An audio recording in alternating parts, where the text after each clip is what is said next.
5, 4, 3, 2, 1.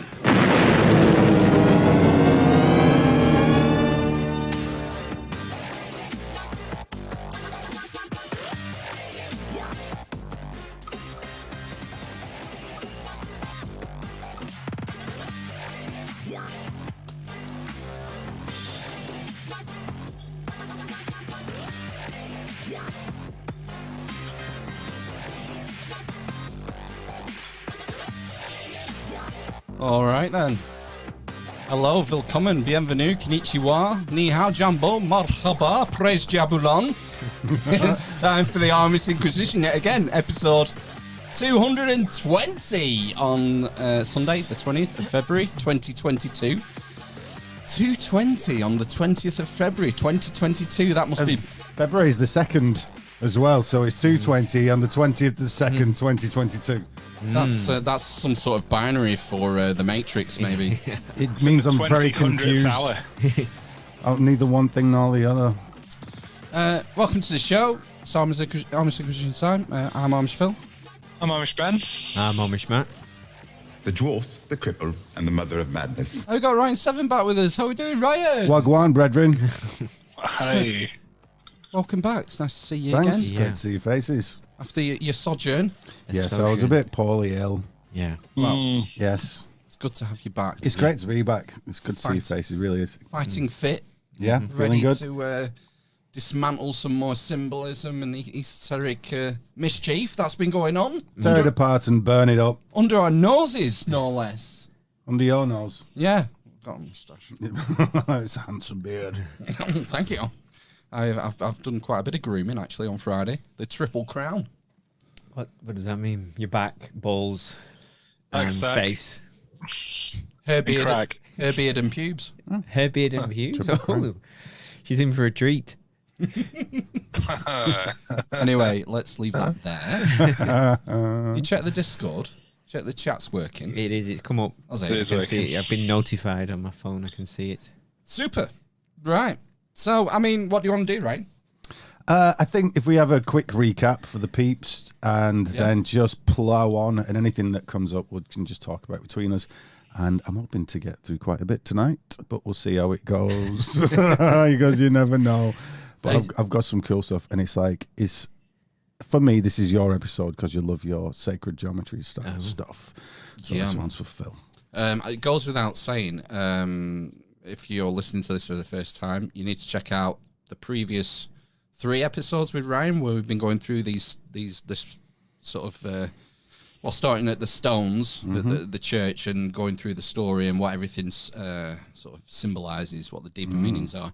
And also, if you're listening, you want to check out the video on YouTube or BitChute or Odyssey, because we're going to be relying on visual aids Yes. somewhat. So, I've got the visual aids. disclaimer there. So, what do? Do we launch straight into slides? Yeah, let's just go into it. I've got one quick question though, as we begin. I'll just stick that first slide on, and that is, Ben, did you get down to go and see the pillars in Rivington? I tried to find them, but I think I went to the wrong church. Yeah, so did I on the first night. Yeah, I went to Rivington Chapel. Is it called? Just up the way from it. That's the one. Yeah, it's got a nice tea room. Yeah, that one. Yeah, and then I Google mapped it and then turned around. It's like you were literally a minute away. Yeah, you have to go down towards the bridge thing, the Yeah. break between the reservoir, don't you? There you yeah. go. You got it. You got it. I'll have a look next time I'm out with the hound. We'll go and have a look. Yeah, go and check it out. You'll have all the mysteries revealed to you now as well. So I'm going to take some chalk so I can clear it in like you did. right then. So just as a recap for anybody that has actually listened to the previous episodes, and let's just refresh it by saying I walked down to Rivington Chapel and found a lot of pillars that were absolutely crazy to look at from an esoteric point of view, purporting to be Christian, but that being a veneer, there was something underneath it. And essentially, there are 3 pillars to look at, and on one of these pillars is something called a Sator square, which is actually on the next slide, if we can go on to that one. Yeah, I should say the hotkeys are Z and X. Okay, I'll do that. In the old-fashioned ZX Spectrum style. If you want to manually progress. Expected tape deck on the side there. Right, so, excuse me, but this wine up. It's very nice wine, thank you. It's all right. It's all right, isn't it? So, we've got the Sator Square, which reads Sator Aripo Tenet Opera Rotas, which means the Sower Aripo holds the works of the wheels. And we figured out that although this was used by Christians, it wasn't actually very Christian at all, and contains within it a whole host of esoteric secrets, which lead you first to the stars and then back to the human body. And there's quite a few other esoteric things in there, like, as I showed on the last episode, magic mushrooms, which are part of the Mystic's Toolkit. We also found that there was a deity on these pillars stood above the Sator Square.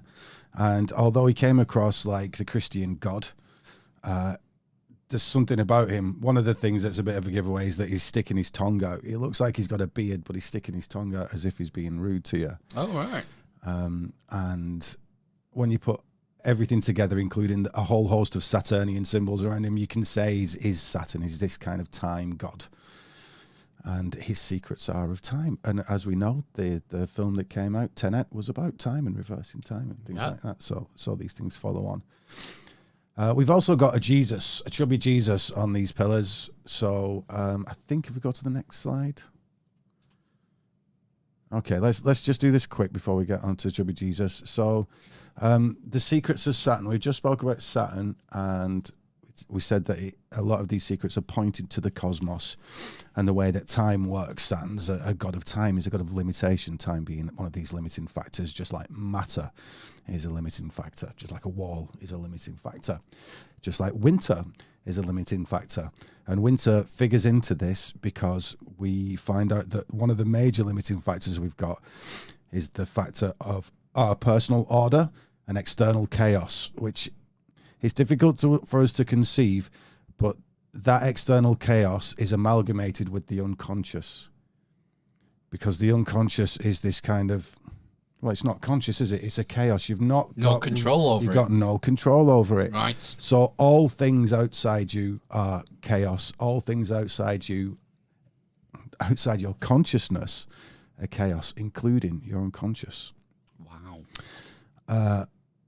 This image here we've got on there, you can see a little swastika there. And just bear in mind that this is one of the most ancient symbols we've got, and you've got to divorce yourself from all that silly stuff that went on in the 20th century. Yeah, and you linked that to like the plough going round the North Star. And, Absolutely. you know, this is how far back this goes, Yeah, thousands of years. yeah, really People see far. that and they think Nazis and Exactly, yeah. something that's 70 years old, but this is an ancient symbol. So much older, and it goes like to the root of many different cultures, and you can see it in the Navajos in the Americas. You see it in the Chinese, the Buddhists use it. It's literally everywhere. So it must be very, very old for it to be in North America. It's got to be very old. It's got to be, if it's also in Iran. Yeah. So we figured that a lot of the time they're actually pointing at this cosmology, which includes the solstice calendar and the fact that the Earth is on its axis. All these things pointing to the fact that they are factors in deciding cosmic time, the cycles of the sun, the cycle of the day, the cycle of the year, and the cycle of the cosmic year, the big Platonic year of 25,920 years. So Saturn is this god of time, and according to the ancient understanding, time is very much mingled up with the unconscious, which is very much mingled up with this thing being, he's a god, and he's like this energetic principle of male and female. We said he's the alpha and the omega, and the alpha and the omega want to meet and obliterate each other in this kind of sexual liberation, the petit mort, the little death, the end of the year, the before rebirth. It's the shamanic experience before rebirth, the mystical experience. It's a peak experience before the come down. So Saturn's bound up with all this stuff, and it's called the black sun. It's this idea of the black sun, that the pole star is a black sun because the sun is how to tell time. So time is a sun, if you get me. Sun is a time. and so is the pole star, because things revolve around it, so it's like a sun. Right. And you've got the sun of the day, the conscious mind, and the unconscious mind is a black sun. It's like the light of your dreams. It's not real light in your head. Like Morpheus says, you've never really seen anything. You know, it's all electrical impulses interpreted by your brain. So, all this is bound up in the Sator Square, strangely. Watch the previous episodes. So, let's nudge that one on. Okay, so I could show this quickly, and that is that there's actually, if you look to the bottom left of Saturn there, he's coloured in nice purpley robes, or you can see on the one left of that where he's not coloured in, there's a lion and what I thought to be a lamb. And if you can see, I've actually written, because some of these are from my own personal notes as I was discovering these things, I've put, if not a lamb, a cat. It's a little pussycat. Now, why the hell have you got a lion and then a little pussycat next to God? Good question. It was a good question until I looked. It answered itself in seconds. I was often, as with so everybody that's listening that's not from Preston, the insignia of Preston is a lamb with a flag and a cross at the top, and that's the pole. Because if you look It's an angle, isn't it? it's at an angle. So if you look at that lamb, that's Aries on the zodiac, and there's quite an obvious line towards the pole star from Aries if you're trying to find your coordinate, because the pole stars to help you find your way and find the time and lots of things. Navigation and time are very caught up. You know, longitude and latitude are in minutes and things like that, aren't they? Or whatever it is. It is right, that, yeah. So you've got Leo. So that's if you're looking from Aries, you can find it quite easily. Pretend there's this flag drawn over it, and then it points to the pole star. Well, if you look at Leo, you've got Leo Major, and then above it's Leo Minor, a little cat. They did it as a little lion. It's just a little cat on this one. So then if you looked up, you'd have the pole star, which is represented by the orb and T that he's got there. And he's also got his little line. He's got a ruler there that's at that angle of the Earth's axis. Yeah. So there's a few other weird things about that. If I don't know where you can see it, but if you look to his right hip, our camera left hip, there's like I've drawn it in green. There's like a big serpent riding into him, as if it's some, Nordic kind of giant serpent sort of thing. I just got that vibe from it. I've not quite figured it out, but there's so many serpents over these pillars, and all this knowledge is so bound up with this so-called serpent knowledge that... Yeah, I'm nailing the head of the serpent. Yeah, and all that stuff. Yeah. So, the other thing is that I found weird, and was one of the first things that,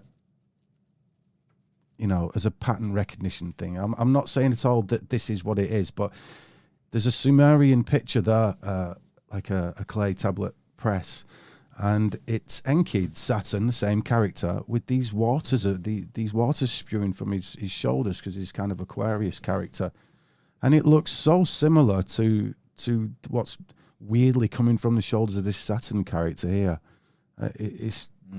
You can see a black and white one there that is maybe a bit more clear. They're almost like big horns, or it's like it's drooping round the back of his head and down each shoulder, isn't it? Yeah, and I can't imagine. Yeah, it's just strange. It's more like coming out of his head as much as anything. It's odd. Almost like angel wings, aren't they? Yeah. Well, why would you put angel wings on God? You wouldn't do that. Oh, strange. So your man there, the bottom right, he's got the angel wings. Well, he is Aeon. This is what I'm getting at now. So he is this Aeon Mithraic character. When we've looked at the Sator Square on previous episodes, we've said that it seemed as if one of the first people to use the Sator Square were actually the Mithraists, which were an ancient Persian cult converted for Romans, essentially. It was a bit of exotic ancientness for them in those days, because this went like a lot further than the Romans. And that god is, again, he's a god of time. That the serpent going up his body represents time, and the serpent powers in the body, your lusts and the seven sins, basically, the things that drive you, that can be turned into seven virtues. Lust, envy, greed, jealousy, all those things. All the best. All the best things in life. When used nicely, when used appropriately. So, yeah, that's this god. So he is absolutely about the pole star. He is absolutely about the four. We always say a lion, a bull, an eagle, and a man. Well, all these things are bound up in him. He's got lion's face, and in fact, often he's called the leontocephalid or something similar, which means a lion-faced weird man.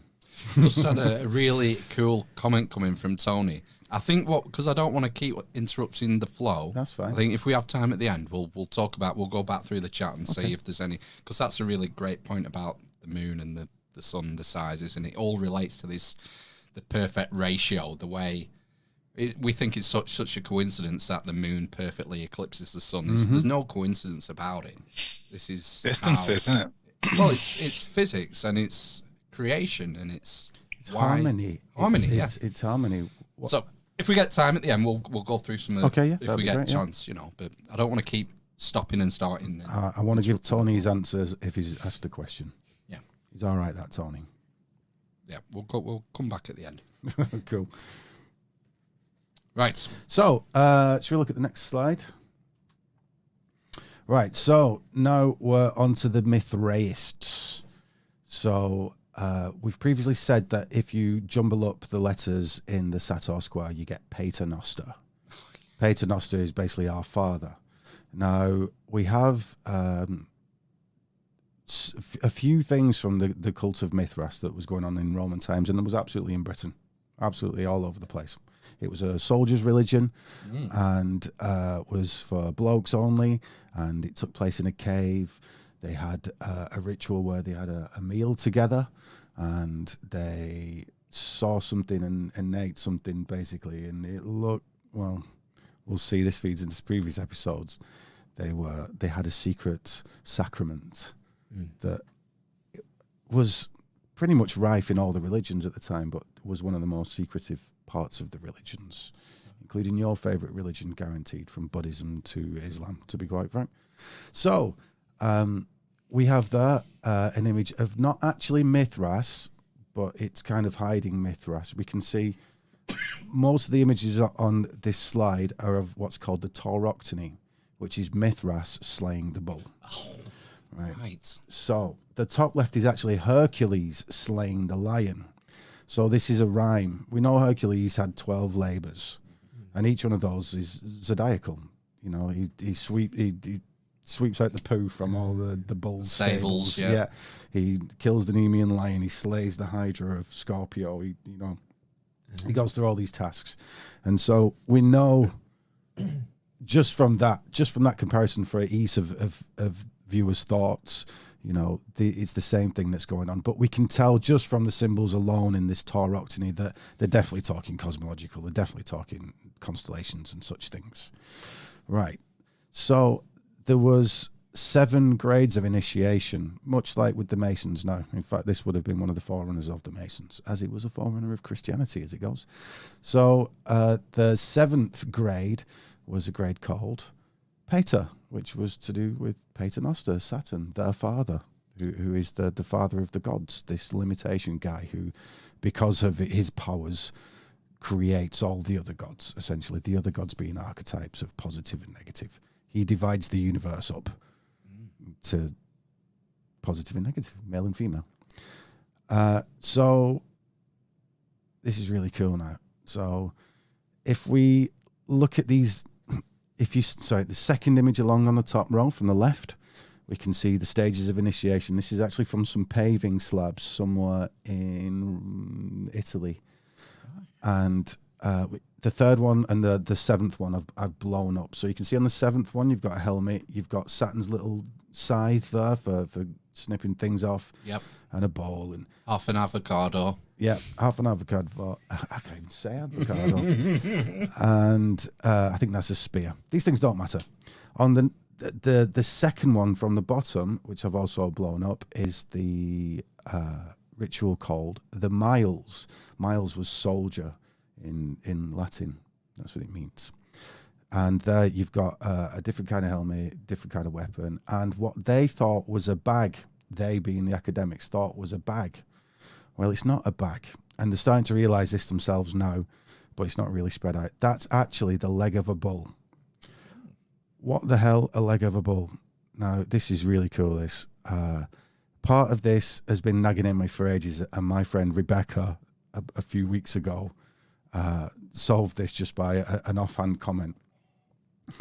So we're good. Aleister Crowley comes into this and everything. So we've got the Mithras in the top right-hand corner. He is, if you looked at the constellations, he's actually Perseus, because the religion of Mithras was Persian. So Perseus is the Persian. And then right underneath him is Taurus. Now, the academics and most people link this to precession, the precession being the long cycle of 25,920 years. And they say that it's actually the slaying of the bull, the slaying of the age of Taurus to go into the next age of Aries. Which is weird because the things don't quite line up there. Because if we're talking Roman times, it's too late. Too late. Far too late. Too late.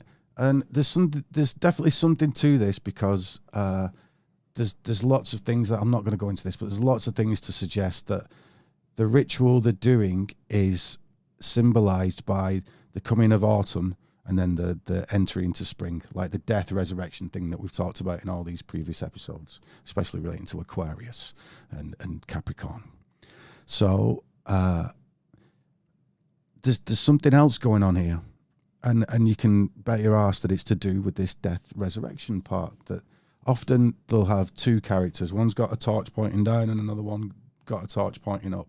Well, one of them will have the scorpion on the torch for the going into autumn for Scorpio, and then the other one will have the fish or the ram or whatever, or the bull, in fact, for coming up into spring. Right.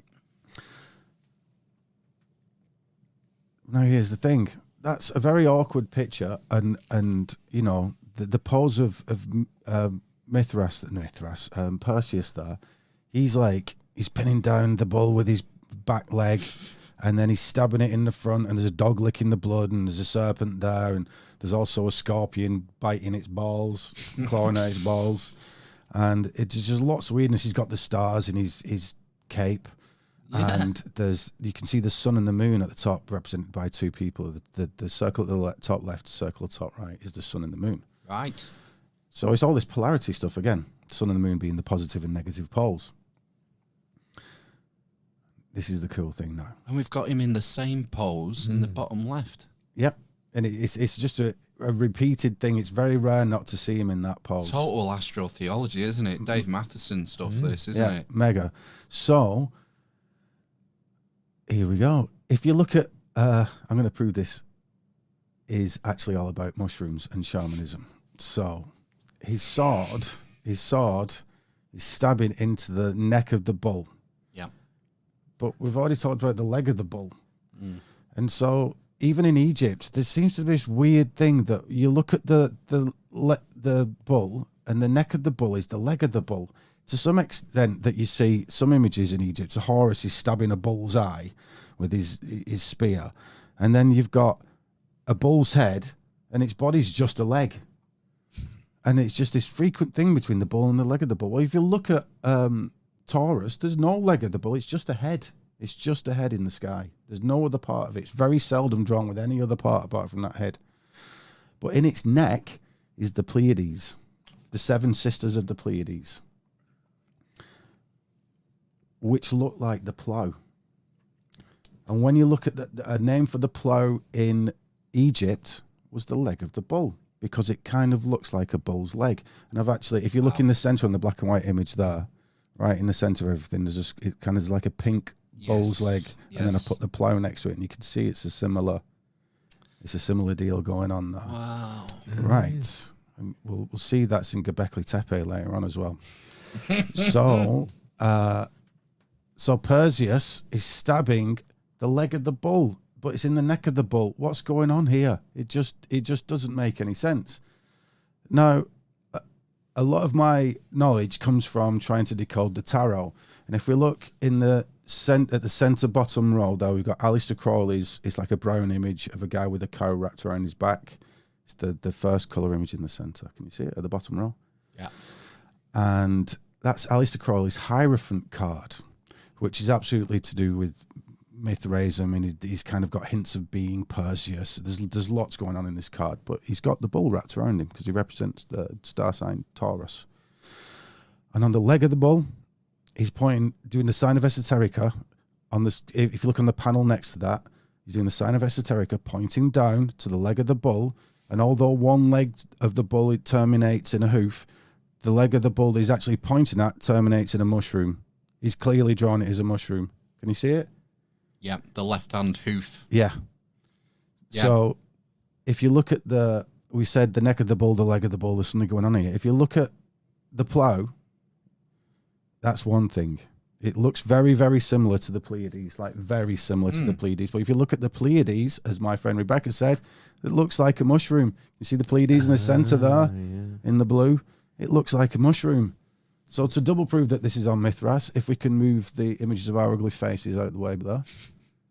Apart from Phil, he's gorgeous with that red beard. I hope you can see this. You certainly could on a phone or something like that. But Perseus' leg there, the leg that's pinning down the back of the bull, has a blue line running down the center, and the top cap terminates in a mushroom shape. And that's not just me that said that. A lot of people have said that. So it's literally drawing a mushroom. And so the Mithraic cult had what was called Soma as their... Right, yeah. That's the Soma sacrament. cult, the sacrament that was spoke about much in the Rig Veda. And everyone's like, well, yeah, it might be a mushroom, it might be a Fedra, it might be a few things. Well, they found a Mithraic rug recently, a beautiful carpet. And that's the bottom right image there. Just about to chomp down on a... Well, he's actually passing it to his friend to chomp down. Yeah. So he's the shaman then, is he? He's like the priest of the Mithraic cult. Wow. So, yeah, I mean, this just ties in with immortality key again, doesn't it? That a lot of these mystery religions back in ancient Greece and ancient Rome, what Hadrian was going to... Yeah, Cicero, they're all getting... what's the word? Not indoctrinated... Initiated. Yeah. And on pain of death, you cannot discuss. No. And it, like with the Mysteries of Eleusis, it never was. No. It never was. So if we look above that image we just looked at on the carpet there in the bottom right hand corner, the one above that is 3 clearly Liberty Cap little dudes from the Mithraic cult. On the one left of that, we've got, I think that's actually Libertas, who was... a state-sponsored version of Mithras, because this cult was a bit wild, not controlled by the state. And the state took hold of it and called it Libertas, the Liberty Cap mushroom. And you can actually see there's like a drawing there next to the actual image. Can you see? See the black and white one. That's the one, yeah. And if you see that, it's just literally got a sword going to the Liberty Cap, and it's being passed from one god to the next. Yeah. It's literally the same thing over and over again. And you can examine any of these images on that bottom row particularly and just find lots of images of mushrooms. One thing I would like to draw your attention to before we go on to the next slide is where we looked at the leg of the bull in the very centre in the black and white images, the leg of the bull being coloured in pink. There's an image next to it, there's a little small one, and that's a raven with a stack of bread. Bear that in mind. Right. We'll see that. Will do. It's called raven's bread. Oh, I've never heard of raven spread. Well, it's the same thing. Right. We'll see. This is how it fits into Christianity. Please don't read those numbers, else we'll ruin it for later. Hang on. Yeah, you can stick our Oh, there you numbers. go. Get that. Look There at you that. go. A bit of live editing for you. Yeah. So, I said previously, Mithras fits into the whole Jesus mystery as well. And why wouldn't it? There's dissemination between. These are the same people coming up with similar religions for similar needs, with similar mysteries attached to them. There's nothing new. When did the Eye of Sauron come into Well, Mithraism? that's Jesus' wound, looking a lot like a vagina to me. But yeah, Yeah, I it's was the gonna wound of say, Jesus. Right. So Wow. these are the early mysteries of Jesus' Crikey. death. And if you just look at them all, all those images at the top that are drawn, every single tool, weapon. Are you familiar with Jesus' death? The Lance of Longinus. Yeah, the Lance of Longinus. There's a sponge full of vinegar that's stuck into his wound. There's the pillar that he's whipped against. There's the nails that nail him, and there's a few other bit of paraphernalia there. And basically, if you look at, they already look suspiciously like mushrooms the way they're drawn anyway. But then when I've looked at the actual real objects themselves, if we just move our faces there, sorry. What do you want me to go You can left? just stick it left, yeah. Right, so I looked at Roman nails, which are there's two nails there. Can you see? The chromey looking ones at the Chromey bottom looking left, nails, yeah. we're going to go from left to right. Those are two Roman nails that look like mushrooms. The next thing is a Roman hammer, looks like a mushroom. The next is a sponge on a stick, looks like a mushroom.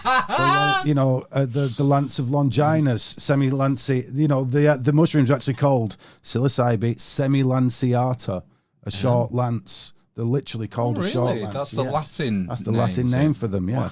The lance of Longinus. It's Turned into Owen Wilson. Wow. And then I picked up a Roman sword, which just looks like a mushroom. The butt there, the hilt there. The hilt, yeah. So, and then there's the liver as well. He gets pierced in his liver, so I put a liver there because often livers are kind of cirrhotic and a bit white, spotty, like a mushroom. Yeah. That's just me clutching at straws. I wouldn't put any money down on that one, but it's there. And then you get like so many mysteries around Jesus, the Holy Grail. And we've already discussed that the Holy Grail is very suspicious of being a mushroom and all this knowledge. The mushroom being like an icon, a famous icon of all these mysteries. It's in Alice in Wonderland. It's in the Holy Grail legends. It's all over the shop. And then you get like weird subsequent legends of Jesus, which are clearly trying to integrate other people's disparate myths from disparate cultures, like Jesus of the wine press, which I've got in the bottom right there. You can see Jesus with the cross on him. Well, he gets pressed. Jesus gets pressed and pressed and pressed and gets all the stuff coming out of him, which I've always been suspicious of Preston, the name Preston. I know they say it's Priest Town, but there's Preston. Yeah, there's other things because they were famous for booze around here, weren't they? Particularly famous for wines and stuff. The monks around here, and they were famous for stopping. What's the name of the?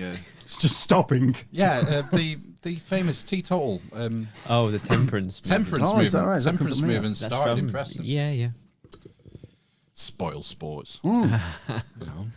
Nothing to excess. Christ. Not literally Christ, but not too much Christ. Sorry to blaspheme. So there you go. Other than that, there's some really cool stuff on here that I don't want to go into yet because it's so cool. Should we go? Yes, let's move. Right, and then I hear you saying to yourselves at home, okay, yeah, Jesus, magic mushrooms, what you want about? That you just show me some pictures. They could be anything. You're just using pattern recognition. Well, ladies and gentlemen, here's the Vatican. Oh, that one on the bottom, middle far right is fucking freaky. Yes. Like the shroom fountain. That's the serpent's head. Serpent's head. That one. That's in the main viewing hall. I forgot what it's called. Next to the Basilica. So this is the Vatican City, namely mostly looking at St. Peter's Basilica. Basilica coming from the word basilisk, which is a king serpent or a cock serpent. Oh. Yes. Not a cocked. Not cock. Half cocked. Well, cocked, not cock, not a cock serpent. No, a cock. Like a chicken serpent, yeah, with a comb on top. Oh, right, okay. So it just means it's because he's got a crown on top of his head. Okay, yeah. So if you look into the history of the Vatican, there's been lots of things going on up there for a long time. Many gods worshipped on those hills, including Saturn itself, himself, herself, whatever it is. So in previous episodes of this podcast, we've looked at the pillars, and they had double-headed keys and other such devices, which we linked to Janus. Janus being January, opens the key doors to the year, and those are the same as the keys of St. Peter. Here's the key of St. Peter. You're telling me the Vatican's not occulted, Christianity's not occulted. Here's literally a plan view, and is Vatican City as a key. Yeah. The shaft of the key, the actual handle part of the key is the basilica, and then there's a little castle-y thing further down that's got some gardens around it for the head of the key, which I'll point out is a pentagram. Can you see this pentagon shape there? Absolutely. Yeah. Right. So If we look on the bottom left, second row down, in the left, we'll see what looks like a Union Jack. And I would say is a Union Jack. That is the 2 crosses of the year, the one, the Galactic Cross, and the other cross. It's one we talked about in like the episode 1 or 2 with you about these representing the Axes. the axes of procession and Time. Well, it's time. Yeah. The Cairo. Yeah, It's all linked the together. Cairo, absolutely. That is the Cairo. And in the center of that Cairo there is an obelisk. We can see the obelisk on the top row, second image. Yeah, obelisks come from, most famous from Egypt, and they're a phallus. And they also cast the time by the shadow, and wherever the shadow falls is the time of the day. If we look on the bottom row, we'll see a Vesica Pisces there, which perfectly describes that ovule that is in the Galactic Cross section. I don't know what to call this section, the time section. And we can see that there's something else going on here as well, because that squashed sun, which we can also see in the next panel over the head of Horus. We've not quite got Horus, but we can see that's very Egyptian. Serpents, a serpent around the sphere. We said with Mithras, we were looking at autumn into spring, and this is the shamanic thing, because the sun dies and he's reborn, like you were to die and be reborn in the shamanic experience. Well, this is a science of analogies, and the analogy for autumn through to spring would be the same as the evening through to the morning. Well, when you look at the sun in the evening and the morning, when it's close to the horizon, it's squashed by that much because of the gravitational lensing of the Earth. Well, the Earth's flat, right? Oh, yeah, well, then the sun changes shape. It gets lazy and it doesn't wake up very easily, and it's a bit out of shape in the morning. Now, the squashing of the sun is that not a gradual thing? Well, yeah, but this thing's still symbolic. It does get to that shape, but what they're pointing out about that shape is that when you put, when you actually measure it, it's all 3, 4, 5 triangles in a square. Fuck, of course it is. Yeah, of course it is. Yeah. So, there's often many layers in this, and anytime you see an indiscrepancy, you think these guys are really smart. Why is one side of the pyramid a bit shorter than the other sides? Well, in the mistake, in inverted commas, they're leading you to something else because they're that smart, because they had nothing else to do. No podcast back in them days. No. Right, so we just said, so that's a serpent around a sun. And we said Basilica, the basilisk. And you go, okay, then, it's just a name. Proved to me that they meant a basilisk. Well, if you look on the next one next to that little sun, I've coloured in the roof of the Vatican green, just to show you that looks like a dragon's head with a crown on it. Right? Yeah? Yeah. Okay. And it really does look like that. And if you go, there's another image that's painted in green, like one up and one left. Yes. And you can see that's the back end of it, and that's a snake's head. It's even got the 2 eyes still with the crown, wearing the same crown. Shit. And if you want double proof that it's definitely a snake, the one to the right of that, you can see its tongue sticking out in the garden, carved out of the garden next to it. Can you see that? Yeah. Yeah. So It's got eyes. Yeah. Yeah. So inside there is a statue of Saint Peter, Saturn, actually. And they say he's been there that long that he's gone black. If you look at that statue there. All right, yeah. Okay. Well, he's not. He's Saturn. He's even got the wheel of Saturn over his head instead of a halo. What's the difference there? Well, he's got the spokes on it. Oh, right. And he's got the key, so it's the zodiac and the wheel of time and all these other things. This is just the same ancient I can't stand that phrase, pagan. It's just demeaning to. It's a Christian term. Yeah, it collects everything together wrongly. It was an early Christian term to demean people who worship many gods rather than the one true God. Well, looking at I nearly said polygamous religions. Hey, sign me up. The pantheonic religions. Yeah.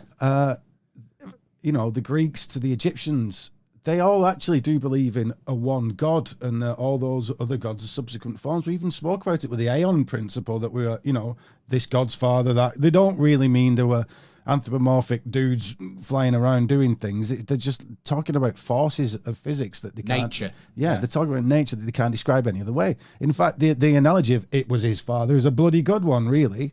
You know, this force, the force of gravity means that other things happen. Do you know what I mean? That the force of gravity means that, you know, you get the pumping action in trees and the you know. Okay, whittling off that. Yeah, we don't need to rant about paganism. No. Sorry, polytheism. So, so all these things. One last thing I'd like to point out. In the last episode, we spoke about alchemy, and we said there were 2 wells, and it was all to do with the mushroom thing. And one well was to drink it in a potion, and then the next well was to drink the urine afterwards. Well, these are always represented by 2 mushrooms in a fountain. Well, there's a double mushroom fountain there. Yeah. And is that in St. Peter's Square by the looks It of is. It's in that Vesica Pisces structure with the obelisk. Yes, I remember it from the Dan Brown book. Someone gets murdered in that fountain, I think. Oh, wow. By a mushroom. No, by No one's ever died from mushrooms. True. Mostly. They've done things on them. Right, so next to St. Peter's Basilica is an audience hall, which you'll see in the top right there, which is clearly a serpent's head on the outside. It's even got fangs. Oh, it's got fangs, yeah. It's a very famous, in the cult. In the conspiratorial circles. You really can, you know. That image in the middle, far right, you know. Right. It's so blatant. You can see the eyes underneath that window image in the bottom right corner. That's one of the eyes. They're clearly meant to be a serpent's eye. And at the front of that audience hall, where you're looking at the fangs, that's the very front. And so if you go one image up, one image left, you'll see a statue there. And that statue just is clearly more a serpent resurrecting, like sloughing its skin with all these demons around it, than it is Jesus. Like, Jesus is clearly an afterthought on it. Yeah, it's absolutely mad. Isn't there a picture of the Pope stood in front of that, in like a throne or something? It's really crazy. Yeah. Looks like the Emperor Palpatine or something. Oh, like it's that. just, and I think it was that really wrong un that they had before this. Yeah, Pope. it was. Yeah, that looked like Emperor The Nazi. Palpatine. Oh, yeah. Apologies, allegedly, whatever. He's dead. I don't think he's going to be suing you. It's just been done again. Well, he's under investigation again for. Is he not dead? No, Ratzinger. Is he not dead? Ratzinger's no. He's under. He's dead. He's getting hammered down again for. Well, we know what they did. They moved people when they should have been kicked out. They moved Oh, do you people mean who were troublesome. Okay. The fiddlers. They covered up their own Yeah. fuck ups. Yeah. Let's not go there. No. So are we done with that slide? Time to move on. Just one little thing there that I like in the bottom right corner. We've got a coin that was a token for the priestess Vatica, which is where you get Vatican from. And there's a little grape there and some other plants on there that are well known to be useful to oracles and other such people that need hallucinogenics and able to be in a trance state. And that is literally what the Vatican's named after. Gods. Yeah, I was going to say, is it the mould off the wheat? Well, it's particularly getting at this genus of grape. Oh, or grape-like thing, but you know, there's a potion going on there. You know, ergot was one of the big secrets of all this thing. So yeah. Okay. Right. So now back to the tarot, but this is the Christian mysteries. How do you do this? We've spoke previously about, you know, these guys are actually on a mission to do something, and that is to kind of get these powers of a magician, whatever they'll be. Better third eye kind of vision. Being detached from the human experience to some extent and being able to live your life, getting gnosis, which is receiving knowledge without actually having learned anything, and generally getting in touch with the unconscious. That's what magicians do, really, and the hermits. They're getting in touch with the unconscious. So we have several examples here on the top row of old versions of the Hermit card from the tarot. On the left is actually rudely displayed as being Saturno, Saturn, and then as we move along a little bit, he's a bit more occulted. He's just this kind of Father Time-ish character.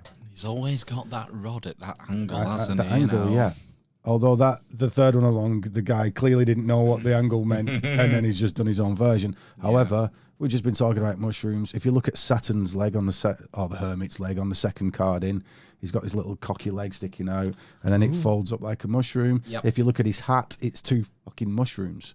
It's even got the gills. Can you see it? It's all it's red with white dots on it. The one in the blue dress. Yeah, the one in the blue dress. Who looks like a pineal gland or a penis, something like that, is the way he's bunched up at the middle. He's a very suspicious shape. It was often called the hunchback. Yeah. I think getting at old, the fact that time will age you, give you a hunchback. But then it'll be a second layer down that he's getting at the pineal gland and the penis and all these other things.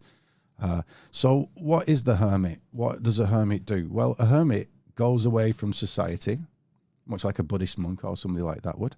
Hermit goes away from society, puts himself in a cave, and he considers time, life, and death. Often you'll see him with a skull next to him, or an egg timer, a sand timer for his cooking. Gotta get those eggs right. Yeah, that's all he's got to eat. That and raven's bread.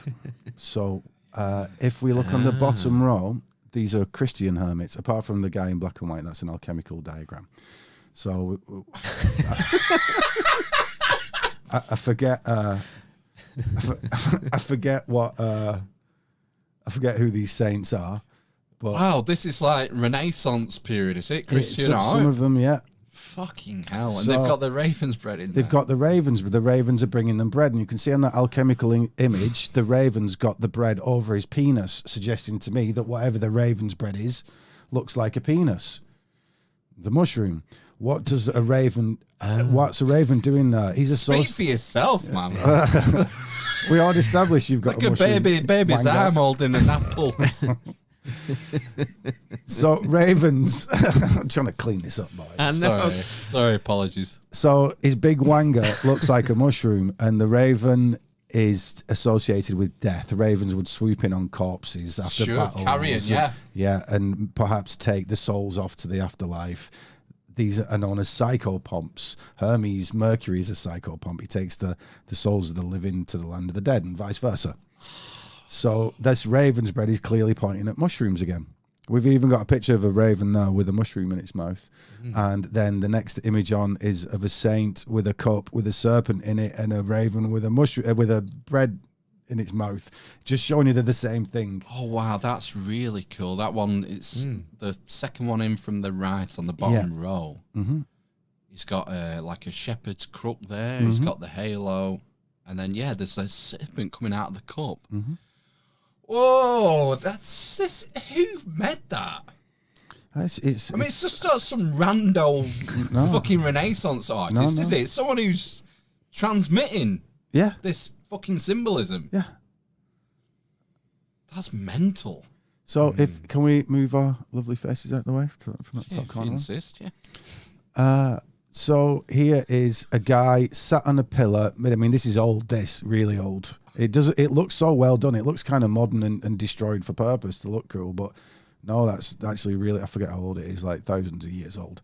And it's a hermit sat on top of a pillar with a serpent going up the pillar. He's got the enlightened. It's essentially a shell with a pearl in it. But that's the sun showing enlightenment. He's got a ladder. We talked about Jacob's ladder before. Yeah. This is how it's done, and we're going to get into how it's done. And it's basically what the hermit's doing. He's going away. He's doing these substances that are allowing him to get into his unconscious, symbolized by the cave. That's you. You're inside of you. Most of these gods to do with all this stuff are born in caves or born in eggs, and going into himself and going somewhere in his mind, which I'll reveal in a moment. The hermit in the top right. Mm-hmm. You're saying that's really old, that one? Yeah. Because the hermit going up the pillar, that just smacks of stylites. You know, these Christian hermits. Saint Simeon. Yeah. Did he live on a pillar for 40 years or something? I know the stories, yeah. They go up on a pillar and just stay there for decades, standing up, until his feet exploded. And he died from the weight of it. But that's just what it looks like. It's the same thing, the hermit climbing to the top of the pillar. This isolation. Yeah, well, the pillars, what it's getting at is that the pillar is the axis mundi that leads up to the pole star. The pole star is the still point. What he's doing is what's now called transcendental meditation, where he's going beyond thought into just the witness mind, the observer mind, which we call consciousness, which is essentially just the thing at the back of everything that watches. Amazing. Right. Next one. Oh, sorry, Very bud. cool. Right, so here we are. we're going to start to wrap this up a little. I spoke before about the bull's leg, the leg of the bull. And if we look in the centre there's a pillar from Gobekli Tepe. That's The his vulture date. pillar. Yeah, his the date, vulture isn't pillar. it? There's a few people said similar to me now, but that vulture is Cygnus, the swan, which is flying around, as it were, the pole star, which is represented by the ball in the middle. If you look downwards, there's a line drawn through that ball. If you go down to the bottom right hand of the pillar there's actually a headless man there, which is an old shamanic motif for being off your head, or being like Saint John the Baptist, off his head. Same motif. And that's so he's connected to the pole star and he's not thinking anymore. He's in that witness mind, because something special happens there, you see, that seems to be the secret of the mystics. And if there are any Harry Potter style magic powers, which I've seen a little evidence of, quite frankly, it's very difficult to believe because it is not within my experience. However, I find it very difficult to disprove some of them. Some of them are also,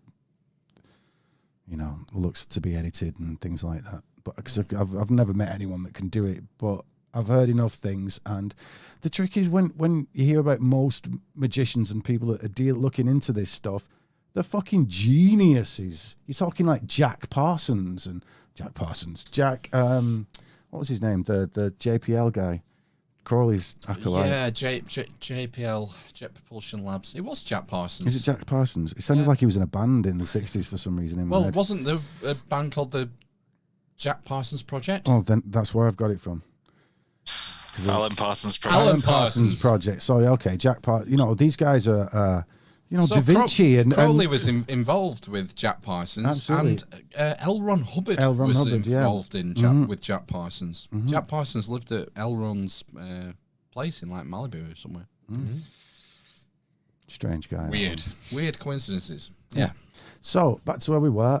So we've got this leg of the bull motif going on, and we've already related that to shamanic mushrooms, and then you got a headless shaman kind of figure there, and we keep going on about this pole star stuff, and there's just this same motif going on over and over again, and it's always the 7 sages, and all these other images around this are all of 7 sages. At the top right, the 7 sages of India, that's the flood myth there, which we've already established is very much to do with this pole stuff.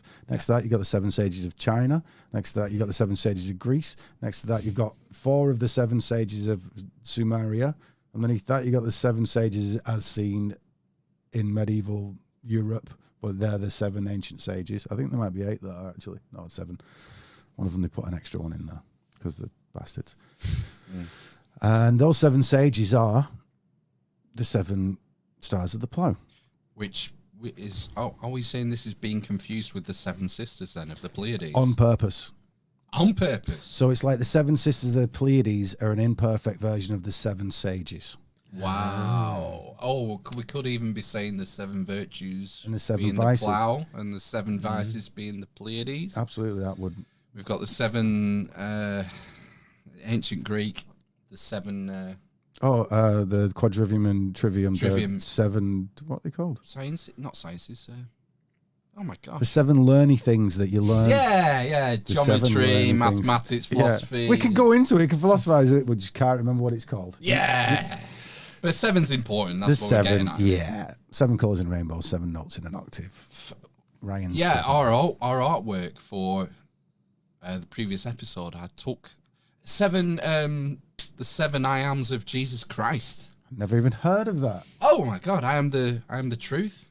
I am the way, I'm the light. I am the vine. I am the bread of life. I am the 7 I am statements in the 4 Gospels. Oh, look this up. Jesus. Yeah, I am the eye of Sauron. I am the resurrection. Yeah. Cool. Oh, yes. I'll send you that. Yeah. Oh, would you? But yeah, That'd be great. 7 is everywhere. That's the point. That's why you call Ryan 7, for fuck's sake. Yeah. And also my real surname is Seddon. Allegedly. So You just lost all your mistakes now. Say. it's from when I used to be a rapper. It's from when I was a rapper. It just carried on. Do you freestyle? I do, yeah. Right, okay. Next time. If we look to the right of that Gobekli Tepe pillar there, we'll see the dead Osiris going through his death ceremony, and that is he's going to be resurrected. And in order to get the breath back into the body, they do what's called the opening of the mouth ceremony, where they take a tool and open the mouth. Now, if you look at that tool, Looks like the fucking plough. it looks like the plough. It was made out of meteoric iron and it would have been magnetic to north, the pole star again. And if you look in the very bottom right, I've blown up a bit of that image. You've got the plough in the opening of the mouth tool. Yeah. Up left from that, you've got the leg of the bull. And then up right from that, you've got a feather looking very suspiciously like a mushroom. I'm sorry, that it looks more like a mushroom than it does a plough, if you can see that. And it's been said before, but not by me, that Osiris's headdress itself looks like a baby psilocybin cubensis mushroom, which I would agree with. It doesn't look like much else. Are you suggesting the opening of the mouth tool, or the bringing back of the breath is opening the mouth with the plough to give the mushrooms in? The opening of the mind. It's all because it's all very right brain. It's all very mushy and like poetical. So it's like the you can imagine if the pole star is the still point and all the universe spins around, it's like things are probably coming through there. Do you get me? So opening the mouth, pointing at the pole star, letting the breath in, they're just letting the souls in and out. That's what they're doing. Yeah, I get you. The mushroom does a similar thing though, doesn't it? Actually, as you think about it, it lets your soul in and out and lets you die before you die and come back. Something, these occult symbols on the bottom left that, anyone who does a bit of reading in this area will keep coming across these symbols and they're never explained very well. Okay, I can do that quickly because those are in fact the 7 sages. Those are the 7 planets.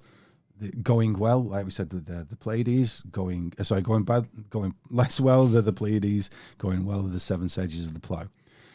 Would you like me to explain the actual makeup of the symbols themselves, or would you like me to explain which one each thing is? Because it's Saturn, Jupiter, Mars, the Sun, Venus, Mercury, the Moon.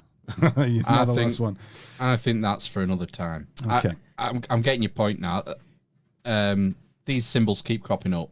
The point is that these are related. They're all interrelated. Yes. That each symbol represents multiple things depending on the context that you're associated in this with. particular context, each one of those symbols represents a planet, which is one of these 7 saints, these 7 sages. And plus we've got the male and the female there as well, haven't we? It's Mars and Venus, the either Animus side and of the sun, obviously. Yeah, Animus and Anima.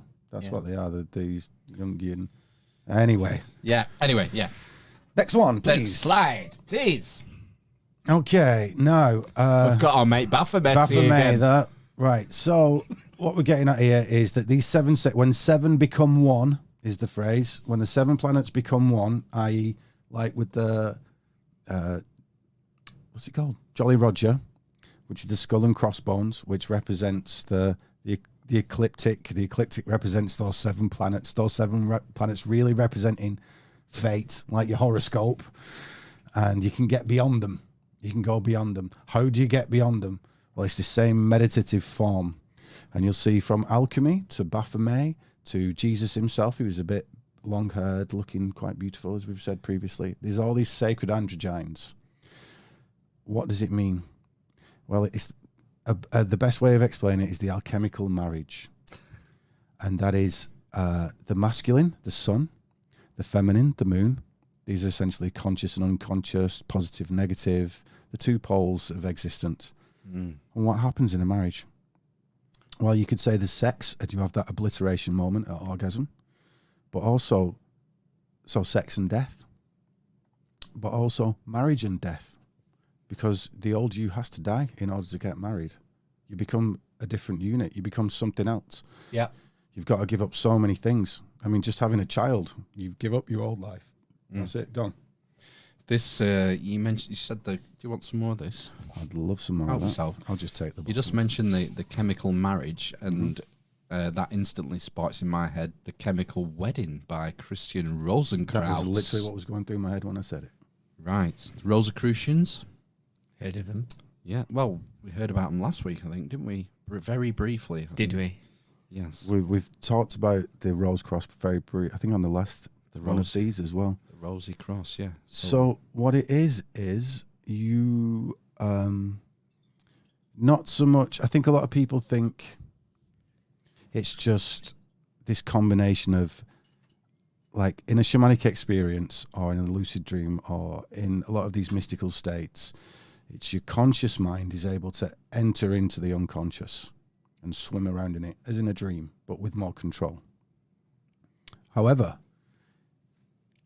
that's part of it, but it's not. It's this obliteration. It's that marriage is a death, and actually you're going above thought. You know, you'll see in lots of Eastern traditions particularly, they'll say, like, you know, you must observe your thoughts, be mindful, watch how your thoughts come, see how you don't have to be attached to them, and then they'll just go again. And, you know, I've practiced it myself. After a while, it does start to happen. When you go into sleep at night, that monkey mind stops shattering. And and then not long after that, when you're going into these states of meditation, it is literally like you sit above your own thinking. Just like when you get angry or something like that, and you go, no, I don't want to be angry. It's not a good time to be angry. I've got to keep this under control. And you can think your way above an emotion. Right, through introspection. Yeah, well, you just... Stop him. Yeah, and you can kind of sit... After a while of practicing that, you can kind of sit above it, can't you? You kind of go, I'm bubbling under here. I want to knock you out, but I'm not going to. Yeah. I'm just going to turn around and walk away, and I'm actually cool about that. It doesn't really matter. You've poked me, but I'm cool. But it requires training and constant vigilance. Exactly. Right. Well, it's the same. This is the same. I'm getting glimpses of it. I'm not very good at it, but I'm definitely like more... You kind of become less thoughtful in a strange way. You're not getting caught up in your thoughts. That's what it is. They're just this thing kind of swimming down there, and you're more observing. You're very observant, is it goes. Mindful is the way I've heard it put. Like yeah. You're aware of your thoughts. You're sort of going up one step. Yeah. And you're being mindful of your thoughts, yeah. What's coming in and what's coming out and what your motivations are. You're associating with that watcher thing that I'm on about. The observer, the witness is one of the best ways to put it. Can I get a witness? Yes, you can. So, all these gods in front of us are mixing the male and the female together. In the top left, we've got Owanis, the fish guy. So the fish is female from the waters, and he's in the air. He's on the land. It's, you know, he's mixing the masculine and feminine. Quetzalcoatl was a flying serpent. Plume serpent, yeah. He's got his bloody man bag as well. And with his man bag there. Then we've got Saturn there with his pail of water, the handbag, and the wheel there, and he's stood on a fish. We discussed previously fishes come from the depths and the things of the unconscious. So he's stood on... Many people will be stood on a dragon, but he stood on that. He's wearing a dress. He's mixing it up. Well, it probably is. Androgyne. Yeah. Next to that, we've got Hermes. That's Hermes Trismegistus, more famous from alchemy, and he is the mix of male and female. Bottom left, we've got the Hanged Man from the Tarot. He's doing the same thing. He's very pretty when you look at it, and he's doing the same thing. He's sacrificing himself and going to this other state of mind. You know, the body, the daytime's gone, and you're doing this thing, which is getting into the higher mind, is essentially what it is. That's the easiest way to put it. If we look at Baphomet, let's do, because I know you like Baphomet, so let's just do a quick... I like his got boobs. Yes, because he's a sacred androgyne. Yeah. So... even like one arm is more muscular than the other. So he's doing the as above, so below pose, and he's also doing the sign of esoterica with it. That basically is saying two things. The universe is fractal. Look that up if you don't know what that means, but the universe is fractal, and the upper half of the body is similar to the lower half of the body. What do I mean by that? No, I don't get it. Right. So, his penis there, what looks like a hard-on, It's the caduceus. is the caduceus. Is the penis, and is also his spine, because a lot of this stuff is basically you frustrate yourself, you get all your juices flowing, and you don't come to climax, and then you can stash these energies in that area. In Chinese alchemy, that's called the lower dantian or lower cauldron. In tarot, it's called the chariot. It's called the hara in Japan. Harakiri is when you cut. The kiri means to cut. The hara. Harakiri. And that's where the chi masters store all their energy in that area, which is symbolized by the fact they've got fish scales in the back, and it's cut off as well. Then you've got this sacred androgyne thing. Now he's got an ass's head. It's not a goat's head. He's got goat's horns, but that's an ass's head. An ass can't reproduce. Of course not. So we're getting at abstinence, but also we're getting at, if he's not the high Baphomet, if he's lower Baphomet, which is symbolized by his goat's legs there, which are your animal passions, as is the ass's head. It's stubborn, an ass. It won't stop fucking. But it's not getting anywhere Not with gonna it. have kids. It's not going to do anything about it. So this is to do with this asceticism and the not orgasming, basically frustrating yourself, but not orgasming. Tantra. The horns are similar. The horns are actually, as with Moses, the horns are a symbol of adulthood. So just as you go through puberty once, many people don't flower beyond that. Most people actually stay as children, really. Peter Pan. Yeah. And he needs to grow up. Well, that's all about Saturn and Peter Pan, isn't it? Because the adults are the grown-ups, and there's a shop full of clocks. There's a devouring crocodile that's got time in it. It's like... Crocodile being the serpent. Yeah, the serpent, yeah. Yeah. The devouring serpent that'll eat you up. And it's want and need, and I'll come and get you. Yeah, anyway, so Peter Pan. The horns are kind of a second growth. Moses had them as well. Have you got your horns? It's, I'm horny. It's like you got this energy in you, and you can either splurge it everywhere, spaff it up the wall, or you can put it into good use. You know what I mean? You can go and write a book with it, or go and, You can channel it. You can channel it into more things, yeah. useful. So it's this creative energy. Yeah. Then the torch on his head is that it's called the secret of fire. So the torch on his head is like pineal, a light. That's the secret fire. This sexual force. Look, you know when you get randy, it's like a bloody fire. You know what I mean? Under your ass, making you do stupid things sometimes. The wings are dark wings, so it's like it's. If it was a bird, it would be like a thought, a sacred thought, because the birds of the air, air is in the intellect. But it's night, but it's like dark wings. It's almost like a bat's wings, really. So that would be like an occulted, dark, hidden thought, if you get me. What about the writing on his arms? Solve et coagula. So solve means to dissolve, and coagula means to recoagulate. It's an alchemical axiom. Meaning to dissolve and bring back together, to die and come back and clean yourself, which brings us to the Aquarius thing. Aquarius is the cleaning guy. It's all about that winter period, really. And this was drawn, Eliphas Levi drew this, didn't he? This Baphomet image. Yeah. I read his book last year, like his famous book, Yeah. that this image is on the cover of. And, most of it just went way over my head. But, I mean, to just come up with an image and everything that's encoded in that is... This guy's working on another level. We haven't even talked about the moons. Well, it's they're kind of like the black sun, as I was talking about. It's just I could talk about that It's for ages, polarity it's again, the polarity, isn't it? but yeah, it's a black sun, just like his wings are talking about the night. It's internal. It's the unconscious rather than the conscious. Just as the earth under his feet, that orb is actually the prima materia, the prime material, which is the unconscious, as is that that cube's kind of getting at the unconscious as well, but it's Saturn's cube. Saturn's very linked to cubes, from the Absolutely. Kaaba to all over the shop, and that's basically time and space, the four walls of time and space, the directions up, down, left, right. The and Kaaba. the Kaaba, Are you know, in the saying- Mecca, You say Muslims are Satan worshippers. they were that's got a black meteorite in it, put into a silver vagina, and the root of, we call it Saturn, but these things are polarized, so it's not very masculine and it's not very feminine. Really, it's the sacred mother. That's what it is. Yes. When you pull it all back, you know, they say lift the veil of Isis.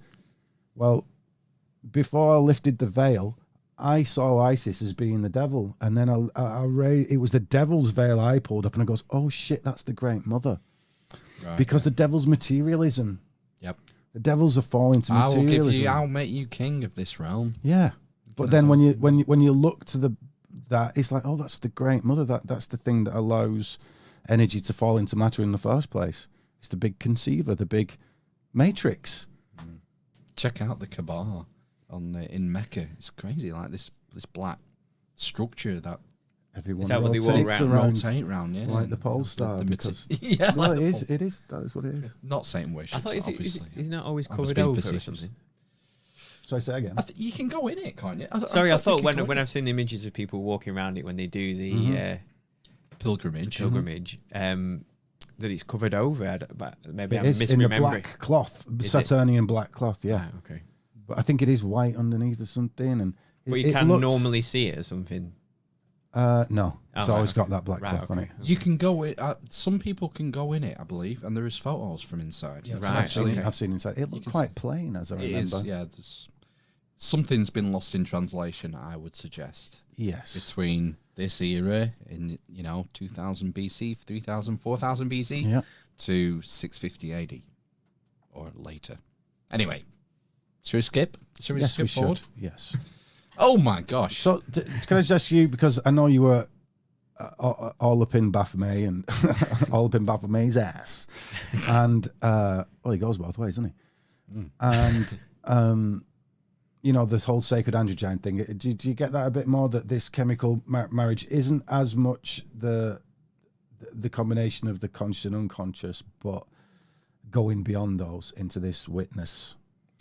It goes into everything, and the way we perceive everything is through polarity. Yes. There is no such thing as dark. Dark is Yeah. the opposite of light. So it's like Cold is the opposite of hot. Yeah. Everything is polarity. but cold and hot are it's like two sides of the same coin, is what it's getting. Yeah, at. yeah. It's a matter of perspective. Yeah. Massively so.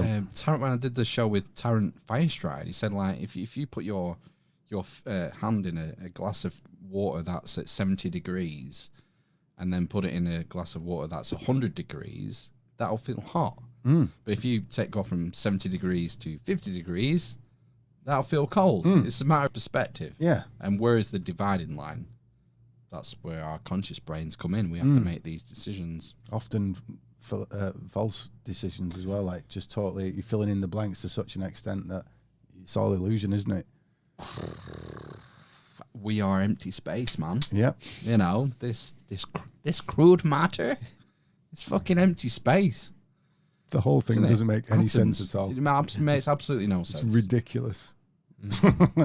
So, what is all this stuff then? This is the slide where I'm not really going to explain this, but You have to. something happens when you're able to get to these states of mind where it's just you.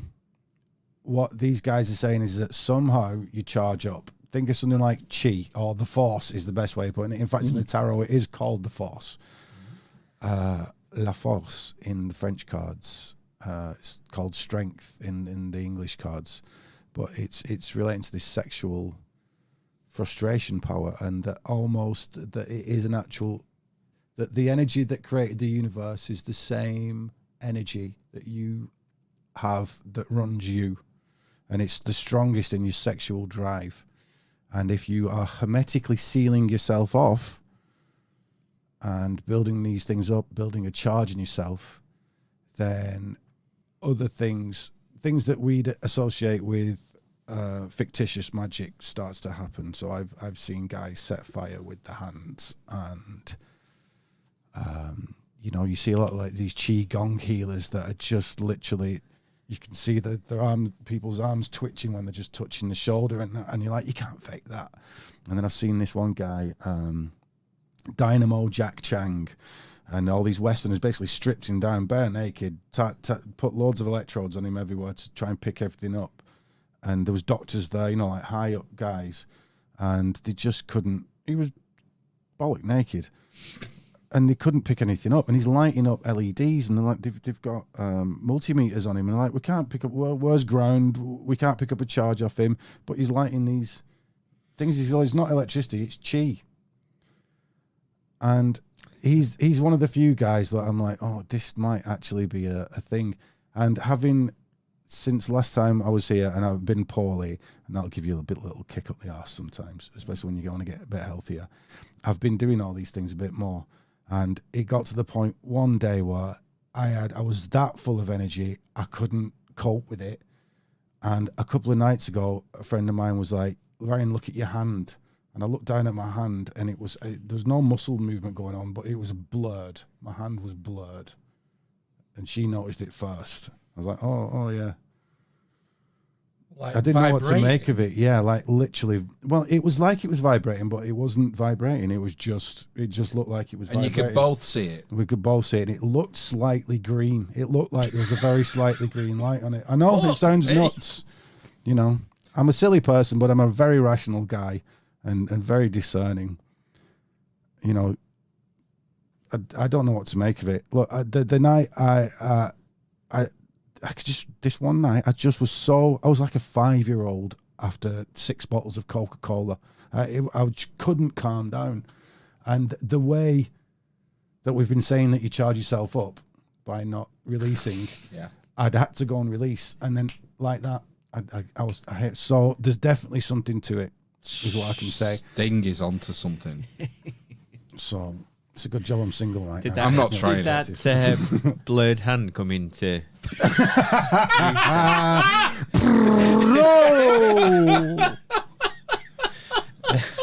Why is my ejaculation glowing?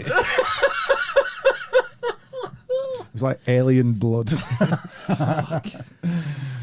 going through the floor. Anyway, so yeah, this is what it's getting to. From personal experience, I can say, without citing anything supernatural, you definitely get a charge off it. Like, definitely. Like I said, I find it a little difficult to handle. There was so much there. And then I handled myself. Right, next slide. Just backed up. Right, so this is Aeon. So Aeon is this state of mind because we've gone beyond time. Saturn's in time. You meditate enough, time stops going. You take enough mushrooms, time's out the window. Your name's out the window at some point. And this is Aeon. These are depictions of Aeon. You could call him Uranus. You could call him Fanny's. And this is the secret guy on the pillow. So they're presenting Saturn as a god of time and as a god of the limiting factors of the universe. And this guy's beyond it. So he's this state of mind. Right. And can because I'm a little short-sighted, can somebody read me the inscription at the bottom there? This mysterious figure denotes what was written by the sages, most experienced in the sacred art, namely that matter is changeable in many ways, but can be united in accordance with the wishes of the initiated. Right. So I think what they're getting at is, and I've heard it over and over again by people doing Tantra, Kundalini stuff, Qigong from China, and the old alchemists, and the high esoteric guys and things like the Masons and that. They're all saying you've got to transmute this energy, this energy that I had into other things. Right. You hear lots of stories about it. Things like, oh, you can manifest your desires. The secret. Make a picture of what you want, and then you can have it, because that's the goal of the universe, to have material things. Go on. So you hear things like that, but then, you get a lot of these Oriental folk that are healing with it, and you get in India, you get the ascetics in the Himalayas that are going to these higher planes of consciousness and seemingly leaving the body at death at will.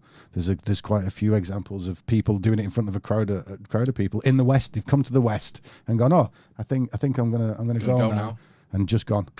Like the monk, the mummified monk. They did lots of things, like that, and there'll be someone put shades on him. Yeah, like Ray-Bans on him. Yeah, he did. Yeah, like in his thing. He's been totally mummified himself like 100 years ago. Just sat down and just mummified himself, and then someone put